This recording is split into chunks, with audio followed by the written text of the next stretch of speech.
Hello friends, welcome to my YouTube channel. സുശാന്താണ്. എല്ലാവരും സുഖമായിരിക്കുന്നു വിശ്വസിക്കട്ടെ. മാർക്കറ്റിലെ ഇന്നത്തെ ട്രേഡിംഗ് അവസാനിച്ചിരിക്കുകയാണ്. അപ്പോൾ അതിനുള്ള വിശദമായിട്ടുള്ള മാർക്കറ്റ് ഔട്ട്ലുക്കാണ് നമ്മൾ നടത്താൻ പോകുന്നത്. അപ്പോൾ ചാനൽ ആദ്യമായിട്ട് കാണുന്നവരാണെങ്കിൽ തീർച്ചയായിട്ടും സബ്സ്ക്രൈബ് ചെയ്യാൻ മറക്കരുത്. അതുപോലെ തന്നെ സ്റ്റോക്ക് മാർക്കറ്റിനെ കുറിച്ച് പഠിക്കാൻ ആഗ്രഹിക്കുന്നവരുമായിട്ട് ചാനലിൻ്റെ ലിങ്ക് ഷെയർ ചെയ്യാൻ മറക്കരുത്. ട്രേഡ് ചെയ്യാൻ ആവശ്യമുള്ള ഡിമാറ്റ് അക്കൗണ്ട് ഓപ്പൺ ചെയ്യാൻ താല്പര്യമുള്ളവർക്ക് വിവിധപരമായിട്ടുള്ള ഫുൾ സർവീസ് ബ്രോക്കേഴ്സ് അതുപോലെ തന്നെ ഡിസ്കൗണ്ട് ബ്രോക്കേഴ്സിൻ്റെ ലിങ്കുകൾ ഡിസ്ക്രിപ്ഷനിൽ കൊടുത്തിട്ടുണ്ട്. അതുവഴി നിങ്ങൾക്ക് അക്കൗണ്ട് ഓപ്പൺ ചെയ്യാവുന്നതാണ്. അതുവഴി നമ്മുടെ കൂട്ടായ്മയായിട്ടുള്ള വാട്സപ്പ്, ടെലിഗ്രാം ഗ്രൂപ്പുകളിലേക്ക് അംഗത്വം എടുക്കാവുന്നതുമാണ്. അപ്പോൾ നമുക്ക് ഇന്നത്തെ മാർക്കറ്റ് ഔട്ട്ലുക്കിലേക്ക് പോകാം. ഇന്ന് നിഫ്റ്റി നോക്കിക്കഴിഞ്ഞാൽ കണ്ടിന്യൂസ് ആയിട്ട് നിഫ്റ്റി ഇന്നും അപ്സൈഡിലേക്ക് പോകുന്നതാണ് കണ്ടത്. 118 പോയിന്റിന്റെ നേട്ടത്തോടു കൂടി 12,749 നിഫ്റ്റി ക്ലോസ് ചെയ്തിരിക്കുന്നത്. സെൻസെക്സിൽ നോക്കിക്കഴിഞ്ഞാൽ 316 പോയിന്റിന്റെ അപ്സൈഡ് 43,593 പോയിന്റിലാണ് ക്ലോസ് ചെയ്തിരിക്കുന്നത്. നിഫ്റ്റി ബാങ്ക് നോക്കിക്കഴിഞ്ഞാൽ 239 പോയിന്റിന്റെ അപ്സൈഡോട് കൂടി 28,745 ക്ലോസ് ചെയ്തിരിക്കുന്നത്. ഇന്ന് നിഫ്റ്റിയെ നോക്കിക്കഴിഞ്ഞാൽ ആദ്യം തന്നെ നമുക്കൊരു ഗ്യാപ്പ് അപ്പ് ഓപ്പണിംഗ് കിട്ടിയെങ്കിലും പിന്നീട് ചെറിയ രീതിയിലുള്ള ഒരു പ്രോഫിറ്റ് ബുക്കിംഗ് വരുന്നുണ്ടായിരുന്നു. ഞാൻ ഇന്നലത്തെ മാർക്കറ്റ് ഔട്ട്ലുക്കിലും നിങ്ങളെ ഓർമ്മിപ്പിച്ചിട്ടുണ്ടായിരുന്നു.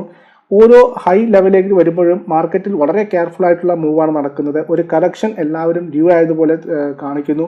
അതിനുള്ള പ്രിക്കോഷൻസ് ആണ് എല്ലാവരും എടുക്കുന്നത്. പ്രോപ്പറായിട്ട് ഹെഡ്ജ് ചെയ്ത് പോകുന്നു. അതുപോലെ തന്നെ പുതിയ പൊസിഷൻസിന് ബിൽഡ് ചെയ്യാൻ പതുക്കെ ക്വാണ്ടിറ്റി വൈസ് പതുക്കെ ആഡ് ചെയ്യുന്നതായിട്ടാണ് കാണുന്നത്. പിന്നെ അതിനുശേഷം ഒരു സിസ്റ്റമാറ്റിക് ആയിട്ട് നോക്കിക്കഴിഞ്ഞാൽ ഒരു 2 മണിക്കൂറത്തേക്ക് നിഫ്റ്റിയിൽ ഒരു കറക്ഷനാണ് വരുന്നത്, ഒരു പ്രോഫിറ്റ് ടേക്കിംഗ് ആണ് വരുന്നത്. അതിനുശേഷം ഒരു റൂമേഴ്സ് വരികയാണ് സ്റ്റോക്ക് മാർക്കറ്റിൽ, അല്ലെങ്കിൽ മാർക്കറ്റിൽ പല ന്യൂസുകളും, പല കമ്പനികൾ, ഭാരത് ഫോർജിന്റെ റിസൾട്ട് വന്നു, അങ്ങനെ 2-3 കമ്പനികളുടെ റിസൾട്ട്, മിക്സ്ഡ് ആയിട്ടുള്ള റിസൾട്ട് വന്നു. മാക്സ് ഫിനാൻഷ്യൽ സർവീസസിന്റെ റിസൾട്ട് വന്നു, അത് കുറച്ച് നല്ല റിസൾട്ട് ആയിരുന്നു. അതിനുശേഷം മാർക്കറ്റ് ഒരു ബൈയിങ് മോഡിലേക്ക് വരികയാണ്. അതിനുശേഷം ഏകദേശം മാർക്കറ്റ് ക്ലോസ് ചെയ്യുന്നതിന് മുമ്പോട് കൂടി 3 മണിയോടുകൂടി ക്യാബിനറ്റ് മീറ്റിംഗ് ഉണ്ട് എന്നുള്ള വാർത്ത വന്നു. അതിൽ ക്യാബിനറ്റ് ബ്രീഫിംഗ് വരുന്നു എന്ന് വാർത്ത വന്നു. അതിനുശേഷമാണ് പതുക്കെ മാർക്കറ്റിൽ ഒരു ബൈയിങ് കണ്ടു തുടങ്ങിയത്. അവസാനത്തെ 2 മണിക്കൂറിലാണ് പടിപടിയായിട്ട് മാർക്കറ്റ് ഉയർന്നു വന്നത് എന്ന് നമുക്ക് ചാർട്ട് നോക്കിക്കഴിഞ്ഞാൽ മനസ്സിലാവുന്നതാണ്. കാരണം മാർക്കറ്റ് അതിന്റെ ഹൈ ആയിട്ടുള്ള 12,769 ആദ്യം ക്രിയേറ്റ് ചെയ്തതാണ്. അതിനുശേഷം മാർക്കറ്റ് 12,571 എന്ന് പറയുന്ന ലോയിലേക്ക് പോവുകയുണ്ടായി. അവിടുന്നാണ് ലോവർ ലെവലിൽ ശക്തമായിട്ടുള്ള ബൈയിങ് ആണ് മാർക്കറ്റിൽ വന്നത്. അപ്പം ഈ ഇൻസെന്റീവ്സ് അല്ലെങ്കിൽ ഈ ഒരു ക്യാബിനറ്റ് ബ്രീഫിംഗ് ഉണ്ടാകും എന്നുള്ള പ്രഖ്യാപനം മാർക്കറ്റ് റൂമറായിട്ട് കിടന്നു. അതിനുശേഷമാണ് ബൈയിങ് വന്നത്. അപ്പോൾ ഏകദേശം ഒരു 12,769 കഴിഞ്ഞിട്ട് 12,749 നിഫ്റ്റി വന്ന് ക്ലോസ് ചെയ്തിരിക്കുന്നത്. 12,650 to 750 നമ്മുടെ അപ്പർ ക്യാപ്പ് എന്ന് ഞാൻ ഇന്നലെ പറഞ്ഞിട്ടുണ്ടായിരുന്നു. അതിന് കറക്റ്റ് മുകളിലേക്ക് ഒരു 19 പോയിന്റാണ് മുകളിൽ പോയിട്ട് തിരിച്ച് നമ്മുടെ ആ ഒരു അപ്പർ ക്യാപ്പിനുള്ളിൽ വന്നിട്ടാണ് ക്ലോസ് ചെയ്തിരിക്കുന്നത് 749. ഇനി വളരെ സ്ട്രോങ് ആയിട്ട് പറയാം, 12,800 ഒരു ഹഡിൽ തന്നെയാണ്. അൺലെസ് ഇനി വലിയൊരു ബിഗ് പോസിറ്റീവ് ന്യൂസുകളോ അല്ലെങ്കിൽ വലിയൊരു തരത്തിലുള്ള ഒരു ഗ്യാപ്പ് അപ്പോ അല്ലാതെ 12,800 കിടക്കുക എന്നുള്ളതാണ് ഇനി മാർക്കറ്റിന്റെ ഒരു ഹഡിൽ. ആ ഒരു സമയത്ത് ഇനി നമ്മൾ കുറച്ചൊന്ന് പ്രോഫിറ്റ് ടേക്ക് ഔട്ട് ചെയ്ത് നമുക്ക് ചെറിയൊരു രീതിയിൽ പൊസിഷൻ സ്ലൈസിങ് നടത്തി നമ്മൾ സ്ലിം ആയി നിൽക്കേണ്ടതായിട്ട് വരും എന്നാണ് എൻ്റെ അഭിപ്രായം. പ്രത്യേകിച്ച് ബാങ്കുകളിലൊക്കെ കണ്ടിന്യൂസ് റാലിയാണ് കണ്ടുവരുന്നത്. അതിന് ഏകദേശം ഒരു ഫുൾ സ്റ്റോപ്പ് എന്ന രീതിയിൽ ചെറിയ രീതിയിലെങ്കിലും ആൾക്കാർ പ്രോഫിറ്റ് എടുത്ത് മാറി നിൽക്കണം എന്നാണ് എൻ്റെ ഒരു അഡ്വൈസ്.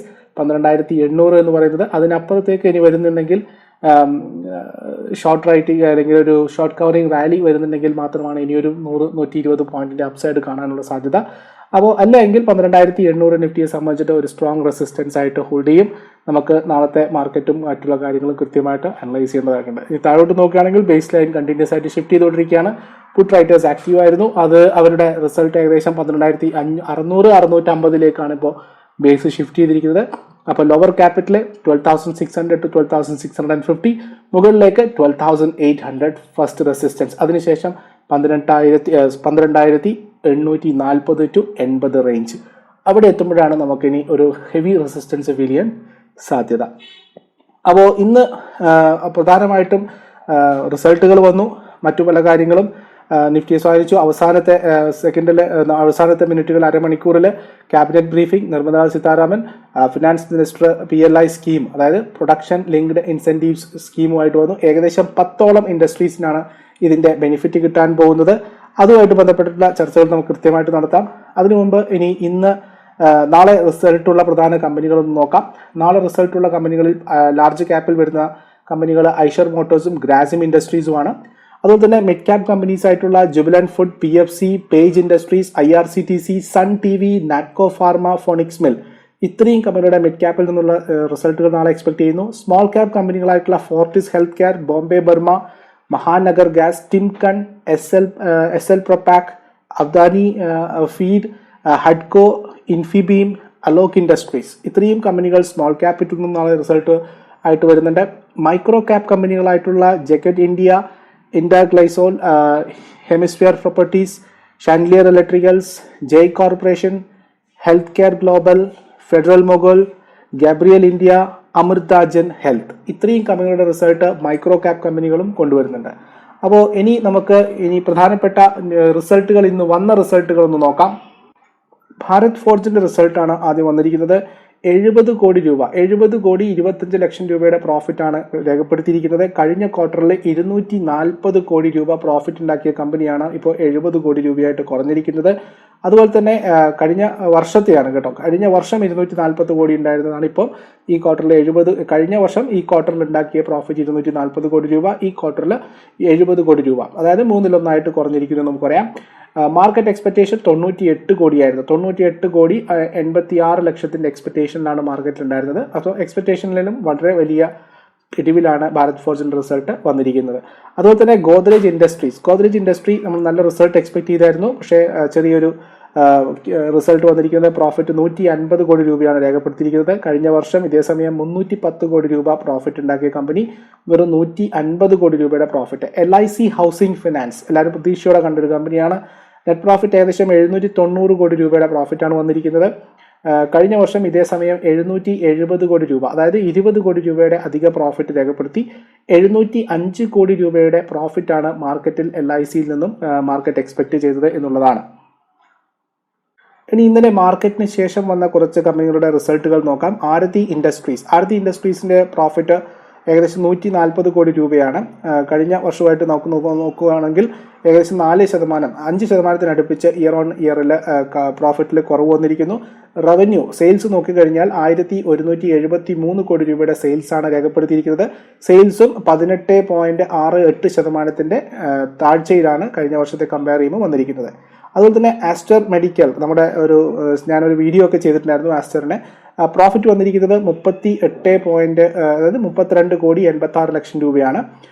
കഴിഞ്ഞ പ്രാവശ്യത്തെ കൺസോൾ ചെയ്ത് നോക്കുമ്പോൾ വളരെ നല്ല രീതിയിലുള്ള പ്രോഫിറ്റാണ് വന്നിരിക്കുന്നത്. കഴിഞ്ഞ വർഷത്തേക്കാൾ 953% 953% ഉയർച്ചയാണ് ഇയർ ഓൺ ഇയറിൽ ആസ്റ്ററിന്റെ റിസൾട്ട് വന്നിരിക്കുന്നത്. റവന്യൂ നോക്കിക്കഴിഞ്ഞാൽ ഏകദേശം 2268 കോടി രൂപയുടെ റവന്യൂ ആണ്. റവന്യൂവിൽ 8.67% ഉയർച്ചയാണ് കാണിക്കുന്നത്. അതുപോലെ തന്നെ ബാറ്റ ഇന്ത്യ ലോസ് ആണ് രേഖപ്പെടുത്തിയിരിക്കുന്നത്. 44 കോടി 31 ലക്ഷം രൂപയുടെ ലോസ് ആണ് ബാറ്റ രേഖപ്പെടുത്തിയിരിക്കുന്നത്.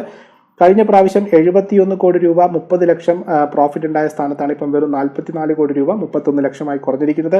റവന്യൂ നോക്കിക്കഴിഞ്ഞാൽ 368 കോടി രൂപയുടെ റവന്യൂ, അതും ഏകദേശം 50% കഴിഞ്ഞ വർഷത്തെ റവന്യൂ കാൽക്കുലേറ്റ് നോക്കുമ്പോൾ 50% കുറവാണ് ബാറ്റയുടെ റവന്യൂ എന്ന് പറയുന്നത്. ഇനി സെഞ്ചുറി പ്ലൈവുഡിന്റെ പ്രോഫിറ്റാണ് 50 കോടി 23 ലക്ഷത്തിന്റെ പ്രോഫിറ്റാണ്. 3.7% ഉയർച്ചയാണ് കഴിഞ്ഞ വർഷവുമായിട്ട് കമ്പയർ ചെയ്യുമ്പോൾ. അതുപോലെ തന്നെ റവന്യൂ നോക്കുകയാണെങ്കിൽ ഏകദേശം 12.88% കുറവാണ് റവന്യൂവിൽ വന്നിരിക്കുന്നത്. റവന്യൂ 522 കോടി രൂപയാണ് രേഖപ്പെടുത്തിയിരിക്കുന്നത്.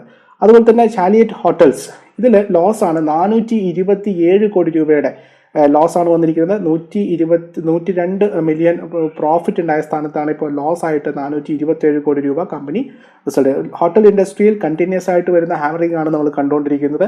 അതുതന്നെ റവന്യൂ നോക്കിക്കഴിഞ്ഞാൽ മനസ്സിലാകും 75% റവന്യൂ കുറവാണ്. 588 മില്യൺ റുപ്പീസിന്റെ റവന്യൂ ആണ് ചാലിയറ്റ് ഹോട്ടൽസ് ചെയ്തിരിക്കുന്നത്. എൻഡ്യൂറൻസ് ടെക്നോളജി നോക്കിക്കഴിഞ്ഞാൽ പ്രോഫിറ്റ് വന്നിരിക്കുന്നത് 167 കോടി രൂപയാണ്. കഴിഞ്ഞ പ്രാവശ്യത്ത് നോക്കുമ്പോൾ 1.14% താഴ്ച മാത്രമേ ഉള്ളൂ. റവന്യൂ നോക്കിക്കഴിഞ്ഞാൽ 1770 കോടി രൂപ, 0.06% കുറവ് മാത്രമേ ഇയർ ഓൺ ഇയറിൽ വരുന്നുള്ളൂ. ഫ്യൂച്ചർ കൺസ്യൂമർ നെറ്റ് ലോസ് ഏകദേശം 147 കോടി രൂപയാണ്. കഴിഞ്ഞ പ്രാവശ്യം 116.57 മില്യൺ റുപ്പീസിന്റെ പ്രോഫിറ്റ് ഉണ്ടായ സ്ഥാനത്താണ് ഇപ്പോൾ ലോസിലേക്ക് വന്നിരിക്കുന്നത്. അതുപോലെ തന്നെ റവന്യൂ നോക്കിക്കഴിഞ്ഞാൽ 239 കോടി രൂപയാണ്. 78% താഴ്ചയാണ് റവന്യൂവിലും വന്നിരിക്കുന്നത്. ഞാൻ പ്രോഫിറ്റ് ആണെന്ന് പറഞ്ഞത് കഴിഞ്ഞ വർഷവും 16 മില്യൺ റുപ്പീസിന്റെ ലോസ് ആയിരുന്നു. അതിപ്പോൾ 147 മില്യൺ ആയിട്ട് കൂടിയിരിക്കുകയാണ് ഫ്യൂച്ചർ കൺസ്യൂമറിന്റെ ലോസ് എന്ന് പറയുന്നത്. ജില്ലറ്റ് ഇന്ത്യയുടെ റിസൾട്ട് 95,29,00,000 രൂപ പ്രോഫിറ്റ് ഉണ്ടാക്കിയിരിക്കുന്നു. കഴിഞ്ഞ വർഷം നോക്കുകയാണെങ്കിൽ 54,29,00,000 രൂപ ഇയർ ഓൺ ഇയർ ബേസിൽ. അതുപോലെ തന്നെ ഞാൻ പറയുന്നത് 54% ഉയർച്ചയാണ് കഴിഞ്ഞ വർഷമായി നോക്കുമ്പോൾ. റവന്യൂ നോക്കുകയാണെങ്കിൽ 11 ഉയർച്ച, 16 കോടി രൂപയുടെ റവന്യൂ ആണ് ഉണ്ടായിരിക്കുന്നത്. ഗുജറാത്ത് ആൽക്കലൈൻ അവരുടെ പ്രോഫിറ്റ് 66,05,00,000 രൂപ. കഴിഞ്ഞ വർഷമായിട്ട് കമ്പയർ ചെയ്യുമ്പോൾ 35% കുറവാണ് വന്നിരിക്കുന്നത്. റവന്യൂ നോക്കുകയാണെങ്കിൽ 638 കോടി രൂപ, 8.67% താഴ്ചയാണ് റവന്യൂവിലും വന്നിരിക്കുന്നത്. 9.10 രൂപയാണ്. കഴിഞ്ഞ വർഷത്തെ നോക്കുമ്പോൾ 53% പ്രോഫിറ്റിൽ ഡൗൺ ആണ്.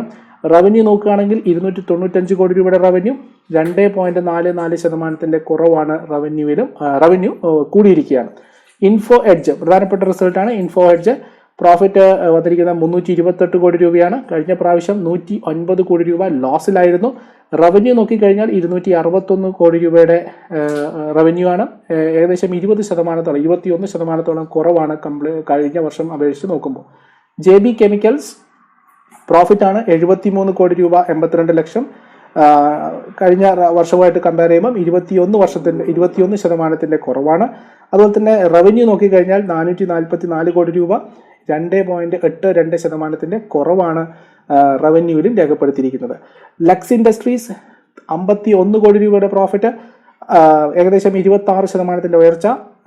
ഇൻകം നോക്കുകയാണെങ്കിൽ 388 കോടി രൂപ, 9.28% ഉയർച്ചയാണ് ലക്സ് ഇൻഡസ്ട്രീസിന്റെ റിസൾട്ടിൽ കാണുന്നത്. അതുപോലെ തന്നെ മിൻഡ ഇൻഡസ്ട്രീസിന്റെ വളരെ നല്ല റിസൾട്ടാണ് വന്നിരിക്കുന്നത്. 80,83,00,000 പ്രോഫിറ്റ്, 63% ഉയർച്ച. ഏകദേശം 64% തന്നെ പ്രോഫിറ്റിൽ ഉയർച്ച വന്നിരിക്കുന്നു കഴിഞ്ഞ വർഷം കമ്പയർ ചെയ്യുമ്പോൾ. റവന്യൂ നോക്കുകയാണെങ്കിൽ 1465 കോടി രൂപയുടെ റവന്യൂ ആണ് വന്നിരിക്കുന്നത്. 7.76% ഉയർച്ചയാണ് റവന്യൂവിൽ വന്നിരിക്കുന്നത്. അതുപോലെ തന്നെ NMDC 752 കോടി രൂപയുടെ പ്രോഫിറ്റ്, 8.73% ഉയർച്ച. റവന്യൂ നോക്കുകയാണെങ്കിൽ 2230 കോടി രൂപ, 0.53% താഴ്ച മാത്രമേ റവന്യൂവിൽ വന്നിട്ടുള്ളൂ. അതുപോലെ തന്നെ റെയ്മണ്ട് ഞാൻ ഇന്നലെ റിസൾട്ട് ഡിക്ലെയർ ചെയ്താണ് പറഞ്ഞതാണ്. 133 കോടി രൂപയുടെ ലോസ് ആയിരുന്നു. അത് നോക്കുകയാണെങ്കിൽ 83 കോടി രൂപ പ്രോഫിറ്റ് ഉണ്ടായ സ്ഥാനത്താണ് ഇപ്പം 133 കോടി രൂപയുടെ നഷ്ടം വന്നിരിക്കുന്നത്. റവന്യൂ നോക്കുകയാണെങ്കിൽ 674 കോടി രൂപ, ഏകദേശം 64% ഡൗൺ സൈഡാണ് റിസൾട്ട് കാണിക്കുന്നത്. വിമാർട്ട് റീറ്റെയിലിന്റെ ലോസ് 18,96,00,000 രൂപ. കഴിഞ്ഞ പ്രാവശ്യം 18 കോടി രൂപ പ്രോഫിറ്റിലേക്ക് വന്നിരുന്ന റവന്യൂ ഉണ്ടായിരുന്നതാണ്. ഇപ്പോൾ ലോസ് 18,96,00,000 കുറഞ്ഞിരിക്കുന്നത്. നെറ്റ് റവന്യൂ നോക്കുകയാണെങ്കിൽ 176 കോടി രൂപയുടെ റവന്യൂ, 44% താഴ്ചയാണ് രേഖപ്പെടുത്തിയിരിക്കുന്നത്.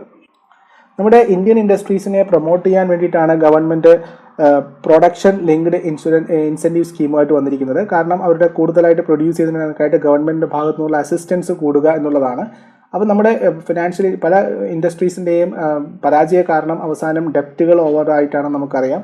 അനാവശ്യമായി കടമെടുത്ത് അത് തിരിച്ചടക്കാൻ കഴിയാത്ത രീതിയിലൊക്കെ വരികയാണ്. അപ്പോൾ ഇവിടെ ഗവൺമെന്റിന്റെ ഒരു സപ്പോർട്ടാണ് ഇൻഡസ്ട്രീസിന് കിട്ടുന്നത്. അപ്പോൾ സ്പെഷ്യാലിറ്റി സ്റ്റീൽ, അതുപോലെ തന്നെ ടെക്സ്റ്റൈൽ, വൈറ്റ് ഗുഡ്സ്, അതായത് LED, AC, solar, photovoltaic in textiles, food production, telecom, textiles, auto pharma ഇങ്ങനെയുള്ള പ്രധാനപ്പെട്ട മേഖലകൾക്ക് വേണ്ടിയിട്ടുള്ള ഏകദേശം 10ഓളം മേഖലകൾക്കാണ് government production linked incentive scheme പ്രഖ്യാപിച്ചിരിക്കുന്നത്. ഇതുവഴി ഇക്കോണമിയിൽ ജോബ് ക്രിയേഷൻ നടത്തുക എന്നുള്ളതാണ് പ്രധാനപ്പെട്ടത്. ഈ മേഖലയിൽ പണം ഒഴുക്കുന്നതോടുകൂടി അല്ലെങ്കിൽ പണം വരുന്നതോടുകൂടി ജോബ് ക്രിയേറ്റ് ചെയ്യപ്പെടുകയും ആളുകൾക്ക് ജോലി ലഭിക്കുകയും അതുവഴി എക്കോണമിയിലേക്ക് പണം എത്തുകയും ചെയ്യുന്ന ഒരവസ്ഥയിലേക്ക് വരും എന്നാണ് ഗവൺമെന്റ് പ്രതീക്ഷിക്കുന്നത്. ഒരു കാര്യം കൂടി, ദീപാവലിക്ക് മുമ്പ് ഒരു സ്റ്റിമുലസ് കൂടി വരുമോ എന്നുള്ള ആശങ്ക വിപണിയിൽ, അല്ലെങ്കിൽ ആശങ്കയല്ല, നല്ല ശുഭപ്രതീക്ഷ വിപണിയിൽ ശക്തമായി തുടരുകയും ചെയ്യുന്നുണ്ട്. ഇതാണ് പ്രധാനപ്പെട്ട ഗവൺമെന്റ് അനൗൺസ്മെന്റ് ഉണ്ടായിരിക്കുന്നത്. ഇതുവഴിയാണ് ഏകദേശം 14,000 കോടിയോളം രൂപ 14,000 കോടിയോളം രൂപ, 1.4 ലക്ഷം കോടി രൂപയുടെ ഏകദേശം വരുമാനമാണ്. 14 ലക്ഷം കോടി രൂപയുടെ വരുമാനമാണ്, അല്ലെങ്കിൽ അധിക സപ്ലൈ ആണ് ഇന്ന് മാർക്കറ്റിലേക്ക് വരാൻ പോകുന്നത് എന്നുള്ളതാണ്. ഇനി നമുക്ക് പ്രധാനപ്പെട്ട വാർത്തകൾ ഒന്ന് നോക്കാം. അതിൽ ഒന്ന് വരുന്നത് ICICI ബാങ്കിനെ സംബന്ധിച്ചിട്ടാണ്. അവരുടെ ഒക്ടോബർ മാസത്തെ മോർഗേജ് ലോൺ കൊടുത്തത്, അല്ലെങ്കിൽ പണയത്തിന് സെക്യൂരിറ്റിയുടെ ബേസിൽ ലോൺ കൊടുത്തതിൻ്റെ എണ്ണം ഒക്ടോബറിൽ വളരെ നല്ല രീതിയിൽ കൂടിയതായിട്ട് ബാങ്ക് രേഖപ്പെടുത്തിയിരുന്നു. ചോളമണ്ഡലം ഫിനാൻസിനെ സംബന്ധിച്ച് പറയുകയാണെങ്കിൽ MM മുരുകപ്പൻ അവരുടെ ചെയർമാൻ ആയിട്ടുള്ള മുരുകപ്പൻ അവർ റിസൈൻ ചെയ്തതായിട്ട് ചോളമണ്ഡലം ഫിനാൻസ് അറിയിച്ചിരിക്കുന്നു. ഫൈസറുമായിട്ടുള്ള ബന്ധപ്പെട്ട പല ന്യൂസുകളാണ്. അവർ ഇന്ത്യൻ ഗവൺമെൻറ്റുമായിട്ട് ചർച്ച നടത്തുന്നു, ഇന്ത്യയിലേക്ക് COVID-19 വാക്സിൻ എത്തിക്കാനുള്ള ഒരു ചർച്ച നടത്തുന്നു എന്നുള്ളതാണ്. ഇന്നലെ ആ ഒരു കോവിഡ് വാക്സിൻ്റെ പ്രധാനപ്പെട്ട രീതിയിലായിരുന്നു മാർക്കറ്റ് കയറി വന്നത്. പക്ഷേ എന്തുകൊണ്ട് അത് സസ്റ്റെയിൻ ചെയ്തില്ല എന്ന് ചോദിച്ചു കഴിഞ്ഞാൽ ഇപ്പോഴും 90% അക്യുറസി ഉള്ള ഒരിതാണ്. അതിന് ഇനിയും എത്രയോ ടെസ്റ്റ് ട്രയലുകൾ നടത്താനുണ്ട്. ഹ്യൂമൻ ബോഡിയിൽ അതിൻ്റെ ശരിയായിട്ടുള്ള ഇഫക്റ്റും കാര്യങ്ങളും ഇനിയും പുറത്തേക്ക് വരാനുണ്ട്. അതുമാത്രമല്ല, ഏകദേശം പറഞ്ഞിരിക്കുന്നത് 70 ഡിഗ്രിയോളം സെൻറ്റിഗ്രേഡിൽ മാത്രമാണ് ഇത് പ്രിസർവ് ചെയ്യാനും ട്രാൻസ്പോർട്ട് ചെയ്യാനും പറ്റുക എന്നുള്ളത്. അപ്പോൾ ഏത് രീതിയിലാണ് ഇതിൻ്റെ ട്രാൻസ്പോർട്ടേഷൻ, ഏത് രീതിയിലാണ് ഇതിൻ്റെ സ്റ്റോറേജ്, ഇതെങ്ങനെയാണ് ഉൽപ്പാദിപ്പിച്ചിട്ട് ആളുകളിലേക്ക് എത്തിക്കാൻ പോകുന്നത് എന്നുള്ള കാര്യങ്ങളിലൊക്കെ ഇനിയും വ്യക്തത വരാനുണ്ട്. അപ്പോൾ ഇതൊക്കെ കഴിഞ്ഞു ഇനിയും ഇതിൻ്റെ human body testing വരാനുണ്ടാവും.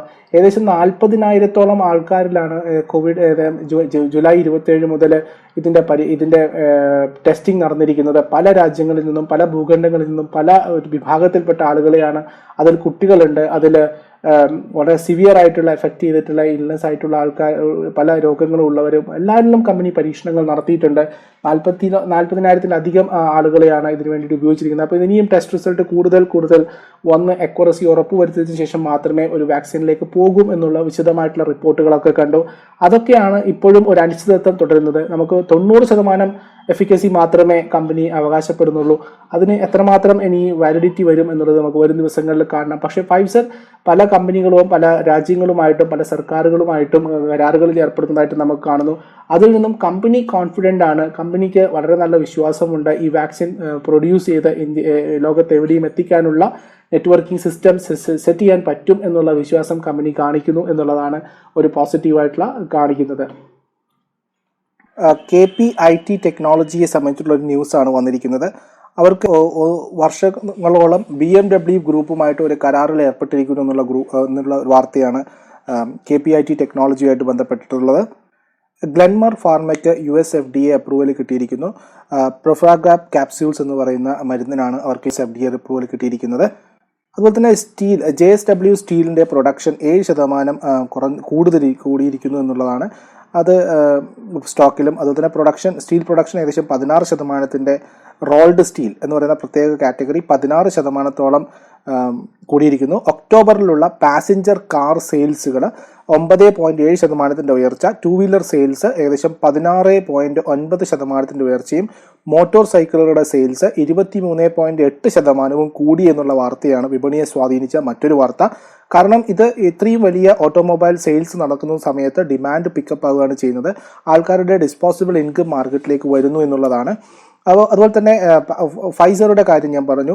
Indian vaccine ഇന്ത്യയിലേക്ക് കൊണ്ടുവരുന്നതായിട്ട് സർക്കാരുമായിട്ടുള്ള കാര്യങ്ങളാണ് സംസാരിച്ചു കൊണ്ടിരിക്കുന്നത് ഇപ്പോൾ. അതുപോലെ തന്നെ മോർഗൻ സ്റ്റാൻലിയുടെ ക്യാപിറ്റൽ ഇൻട്രസ്റ്റ് പുനർക്രമീകരിക്കുന്നതുമായിട്ട് ബന്ധപ്പെട്ട വാർത്ത ഇന്നേക്ക് കൃത്യമായിട്ട് വന്നു.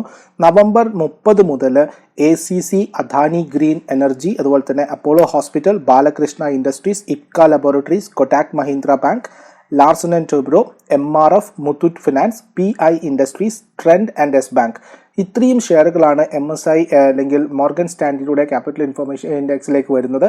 തീർച്ചയായിട്ടും ഈ ഒരു ഷെയറുകളിലേക്ക് കൂടുതലായിട്ട് ഫണ്ടുകൾ വരും എന്നുള്ള കാര്യത്തിൽ സംശയമില്ല. അതുപോലെ തന്നെ MSI ഇൻഡെക്സിൽ നിന്നും സ്മോൾ ക്യാപ്പ് ഇൻഡെക്സിലേക്ക് എഫക്റ്റീവ് ആയിട്ട് ആഡ് ചെയ്തിരിക്കുന്നത് നവംബർ 30 മുതൽ ആഡ് ചെയ്തിട്ട് സ്മോൾ ക്യാപ്പിൽ നിന്ന് വരുന്നത് 3M India, Aarti drugs, Adani gas, Aditya Birla capital, advanced enzyme, അതുപോലെ തന്നെ FLA, ആൽക്കെം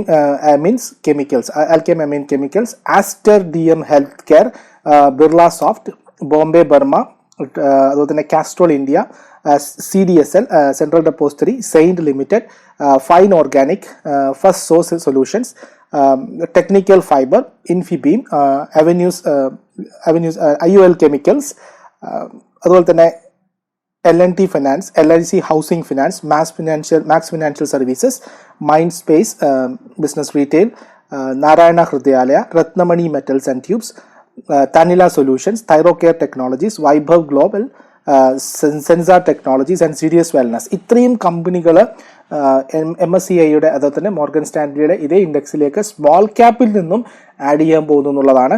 അതുപോലെ തന്നെ ഇതിൽ നിന്നും ഈ ഇൻഡെക്സിൽ നിന്നും പുറത്തേക്ക് വന്നിരിക്കുന്ന ഷെയറുകൾ ഒന്ന് അദാനി എന്റർപ്രൈസസ് ആണ്, അപ്പോളോ ഹോസ്പിറ്റൽസ് ആണ്. അപ്പോളോ ഹോസ്പിറ്റൽ അത് അഡീഷൻസ് വന്നിട്ടുണ്ട്. അപ്പോളോ ഹോസ്പിറ്റൽ അല്ല, Balakrishna industries, future life style, GE power, MOIL അതായത് MOIL, PI industries and TCNS clothing. ഇത്രയും സ്റ്റോക്കുകൾ അവരുടെ ഡിലീഷൻസ് വന്നിട്ടുണ്ട് MSCI. അപ്പോൾ ഇത് പ്രത്യേകിച്ചും ഈ സ്റ്റോക്കുകളെ ഒന്ന് വാല്യൂ ചെയ്യേണ്ടതാണ്.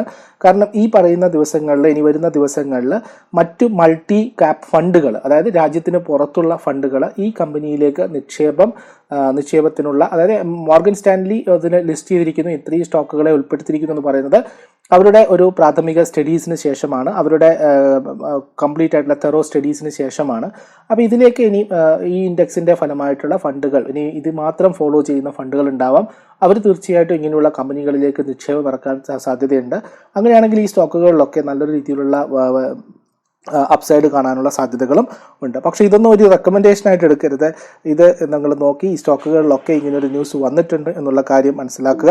അതിനുശേഷം സ്വാഭാവികമായിട്ടും പിന്നീടുള്ള സമയങ്ങളിൽ കറക്ഷനിലൊക്കെ ഈ സ്റ്റോക്കുകൾ നമുക്ക് വാങ്ങാൻ പറ്റുന്നതാണ്. അതൊരു ഷിപ്പിംഗ് കോർപ്പറേഷൻ ഓഫ് ഇന്ത്യയായിട്ട് ബന്ധപ്പെട്ട വാർത്ത, അവരുടെ റോഡ് ഷോ ഇന്ന് മുതൽ സ്റ്റാർട്ട് ചെയ്യുകയാണ്. ഇൻവെസ്റ്റേഴ്സിന് അവരുടെ നോൺ കോർ അസറ്റുകൾ വിൽക്കുന്നതിനെ സംബന്ധിച്ചിട്ടുള്ള വാർത്ത ഉണ്ടായിരുന്നു. അപ്പോൾ അതുമായിട്ട് ബന്ധപ്പെട്ടിട്ട് അവർ റോഡ് ഷോ പ്ലാൻ ചെയ്യുന്നു എന്നുള്ള വാർത്ത പുറത്തേക്ക് വന്നു. അതിന് റിലയൻസ് ഡിജിറ്റൽ മാക്സിമം ഡിസ്കൗണ്ട് സെയിൽസുമായിട്ട് ദീപാവലിയോടനുബന്ധിച്ച് ഡിജിറ്റൽ വഴിയും അതുപോലെ അവരുടെ ഷോപ്പിംഗ് ഈ പറയുന്ന റിലയൻസ് റീറ്റെയിൽ അതുപോലെ തന്നെ റിലയൻസ് ഡിജിറ്റൽ പോലുള്ള കമ്പനികളിൽ നിന്ന് മാക്സിമം ഡിസ്കൗണ്ട് സെയിൽസുമായിട്ട് വന്നിരിക്കുന്നു. ഇത് ക്രെഡിറ്റ് കാർഡുകളും അല്ലെങ്കിൽ കാർഡ് ബിസിനസ്സുകളെയൊക്കെ നമ്മൾ ശ്രദ്ധിക്കേണ്ടതാണ്. ഈ സമയത്താണ് ഏറ്റവും കൂടുതൽ കാർഡുകളും കാർഡ് ബിസിനസ്സുകളൊക്കെ ഏറ്റവും ക്രെഡിറ്റ് കാർഡ് പേയ്മെൻറ്റ്സ് ഒക്കെ വരുന്നത്. ഇത് SBI കാർഡ് പോലുള്ളതും അതുപോലെ തന്നെ മറ്റ് ക്രെഡിറ്റ് കാർഡ് കമ്പനികൾക്കൊക്കെ പോസിറ്റീവായിട്ടുള്ള ഒരു ന്യൂസാണ്. NMDCയെ സംബന്ധിച്ചിട്ടുള്ള ഒരു പ്രധാനപ്പെട്ട ന്യൂസ്, 131.2 മില്യൺ ഷെയറുകൾ അവർ തിരിച്ചു വാങ്ങാൻ, അതായത് ഒരു 1 കോടിയിലധികം ഷെയറുകൾ, 1,31,00,000 ഷെയറുകൾ അവർ തിരിച്ചു വാങ്ങാൻ തീരുമാനിച്ചിരിക്കുന്നു. 105 രൂപയാണ് അവരുടെ ബൈബാക്ക് പ്രൈസ് ആയിട്ട് നിശ്ചയിച്ചിരിക്കുന്നത്. അതുപോലെ തന്നെ ONGCയെ സംബന്ധിച്ചിട്ട് അവരുടെ വെസ്റ്റ് ആഫ്രിക്കൻ ഓഫ്ഷോർ ഫീൽഡിൽ അവർ 28.7% ഷെയറുകൾ തിരിച്ചു അല്ലെങ്കിൽ സ്റ്റേക്ക് എടുക്കുന്നു എന്നുള്ള വാർത്ത. മിൻഡ ഇൻഡസ്ട്രീസ് ഞാൻ പറഞ്ഞതുപോലെ നല്ലൊരു ന്യൂസ് ആയിരുന്നു, നല്ലൊരു റിസൾട്ട് ആയിരുന്നു അവർ പുറത്തുവിട്ടത്. അതുപോലെ തന്നെ അവർ മിൻഡ ഫിനാൻസ്, അവരുടെ സബ്സിഡിയറി ആയിട്ടുള്ള മിൻഡ ഫിനാൻസിലെ 12.86% സ്റ്റേക്കുകൾ അഡീഷണൽ ആയിട്ട് വരുന്നു എന്നുള്ള വാർത്ത അവർ മാനേജ്മെന്റ് പുറത്തുവിട്ടിട്ടുണ്ട്. അതുപോലെ തന്നെ ITC പറയുന്നത് 110 മില്യൺ റുപ്പീസിന്റെ ചോക്ലേറ്റ് സെഗ്മെന്റിലേക്ക് അവർ ലോഞ്ച് ചെയ്യാൻ പോകുന്നു. ഈ ഫെസ്റ്റീവ് സീസൺ മുന്നിൽ കണ്ടുകൊണ്ടതാണ് അവർ ആ ഒരു സെഗ്മെന്റിലേക്ക് ITC പ്രൊഡക്റ്റുകളുമായിട്ട് വരുന്നത്. മഹീന്ദ്ര ആൻഡ് മഹീന്ദ്ര ഓട്ടോമൊബൈൽ മേക്കറായിട്ടുള്ള മഹീന്ദ്ര ആൻഡ് മഹീന്ദ്ര അവരുടെ ട്രാക്ടർ സെയിൽസ് പ്രൊജക്ഷൻ പുറത്തേക്ക് വിട്ടിരിക്കുന്നു. വളരെ നല്ല രീതിയിലുള്ള സ്ട്രോങ് ട്രാക്ടർ ഡിമാൻഡാണ് അവർ ഈ ഫെസ്റ്റിവൽ സീസണിൽ എക്സ്പെക്ട് ചെയ്യുന്നത്. ഇത് ഇന്നലെ കമ്പനി ഔട്ട്സോഴ്സ് ആയിട്ട് വന്നിരിക്കുന്ന വാർത്തയായിരുന്നു. ഒക്ടോബർ ടു മാർച്ച് സെപ്റ്റംബറിൽ നല്ല രീതിയിലുള്ള പ്രൊജക്ഷൻ അവർ ട്രാക്ടർ സെയിൽസിൽ കാണുന്നു എന്നുള്ളതാണ്. ഇനോക്സ് വിൻഡുമായിട്ട് ബന്ധപ്പെട്ട വാർത്ത. ഇനോക്സ് വിൻഡിൽ അവരുടെ നോൺ കൺവേർട്ടബിൾ ഡിബഞ്ചേഴ്സ് കടപ്പത്രങ്ങൾ 1.99 മില്യൺ റുപ്പീസിന്റെ കടപ്പത്രങ്ങൾ ഇറക്കാൻ വേണ്ടിയിട്ട് ഇനോക്സ് വിൻഡ് മാനേജ്മെന്റ് തീരുമാനിച്ചിരിക്കുന്നു. അതുപോലെ തന്നെ ഇൻഫോസിസിൽ വന്നിരിക്കുന്ന വാർത്ത, ഇന്ന് ആർട്ടിഫിഷ്യൽ ഇന്റലിജൻസുമായിട്ട് ബന്ധപ്പെട്ടിട്ടുള്ള ഒരു പ്ലാറ്റ്ഫോം അവർ റോഡ് മാപ്പ് ചെയ്യുന്നു എന്നുള്ള വാർത്തയാണ്. അതുപോലെ തന്നെ പ്രധാനപ്പെട്ട ഒരു വാർത്തയാണ് ഗോദ്രേജ് പ്രോപ്പർട്ടീസ്. അവരുടെ ഗോദ്രേജ് ഗ്രൂപ്പിൽ നിന്നും ആദ്യത്തെ ഗോദ്രേജ് ഹൗസിംഗ് ഫിനാൻസ് കമ്പനി പുറത്തേക്ക് വന്നിരിക്കുന്നു. അവരുടെ ഹൗസിംഗ് ഫിനാൻസ് പ്രോപ്പർട്ടീസ് ഉപയോഗിച്ച് അല്ലെങ്കിൽ അവർ ബിൽഡ് ചെയ്യുന്ന വീടുകൾക്കൊക്കെ ഫിനാൻസ് ചെയ്യുന്ന രീതിയിലാണ് 10 മില്യൺ റുപ്പീസിൻ്റെ ലോണാണ് അവർ കൊടുക്കാൻ പോകുന്നത്. അവർ മാക്സിമം ആയിട്ട് നല്ലൊരു ലോഞ്ചിങ് ആണ് ആ ഒരു സെഗ്മെൻറ്റിലെ ഗോദ്രേജ് ഇൻഡസ്ട്രീസ് അല്ലെങ്കിൽ ഗോദ്രേജ് പ്രോപ്പർട്ടീസ് അല്ലെങ്കിൽ ഗോദ്രേജ് ഗ്രൂപ്പിൻ്റെതായിട്ട് വന്നിരിക്കുന്നത്. ഇതൊക്കെയാണ് പ്രധാനപ്പെട്ട വാർത്തകൾ എന്ന് പറയുന്നത്. ഇനി സ്പെഷ്യലൈസ്ഡ് റിസർച്ചുകളും മറ്റ് സ്റ്റോക്കുകളും കാര്യങ്ങളും ഒക്കെ ആയിട്ട് ഞാൻ വീണ്ടും ഒരു ഇതിൽ വരാം. നാളത്തെ റിസൾട്ടുകൾ നമ്മൾ ഓൾറെഡി ഡിസ്കസ് ചെയ്ത് കഴിഞ്ഞു. നിഫ്റ്റിയുടെ ലെവലുകൾ പറഞ്ഞു കഴിഞ്ഞു. ഇനി സ്പെസിഫിക് ആയിട്ടുള്ള ന്യൂസുകളോ അല്ലെങ്കിൽ സ്റ്റോക്കുകളോ ഉണ്ടെങ്കിൽ തീർച്ചയായിട്ടും ചാനലിൽ അപ്ലോഡ് ചെയ്യുന്നതാണ്. ഇന്ന് രാവിലെ നമ്മൾ മാർക്കറ്റ് ഫീഡ് അല്ലെങ്കിൽ മോർണിംഗ് എക്സ്പ്രസ് എന്ന് പറയുന്നിട്ട് ഒരു സെഗ്മെന്റ് അപ്ലോഡ് ചെയ്തിട്ടുണ്ടായിരുന്നു. അതിൽ പറഞ്ഞിരിക്കുന്ന സ്റ്റോക്കുകൾ, അത് ബോഷ് ആയാലും ശരി, ITC ആയാലും ശരി, മിക്കവാറും സ്റ്റോക്കുകളൊക്കെ ടാർഗറ്റിലേക്ക് വന്നിട്ടുണ്ട്. അപ്പോൾ ഇനി അങ്ങനെയുള്ള സ്പെഷ്യൽ റിസർച്ചുകളുമായിട്ട് വീണ്ടും ഒരു മോർണിംഗ് എക്സ്പ്രസ് ഉണ്ടെങ്കിൽ തീർച്ചയായിട്ടും എത്തിയിരിക്കും. അതുപോലെ തന്നെ ചാനൽ തീർച്ചയായിട്ടും സബ്സ്ക്രൈബ് ചെയ്യണം. കാരണം നിങ്ങൾ ഇതുപോലുള്ള ഇമ്പോർട്ടൻ്റ് അപ്ഡേറ്റുകൾ നഷ്ടപ്പെടാൻ സാധ്യതയുണ്ട്. അപ്പോൾ സബ്സ്ക്രൈബ് ചെയ്യുക, മറ്റുള്ളവരായിട്ട് പങ്കുവെക്കുക. നല്ലൊരു ദിവസം ആശംസിക്കുന്നു. All the best. Thank you. Signing off.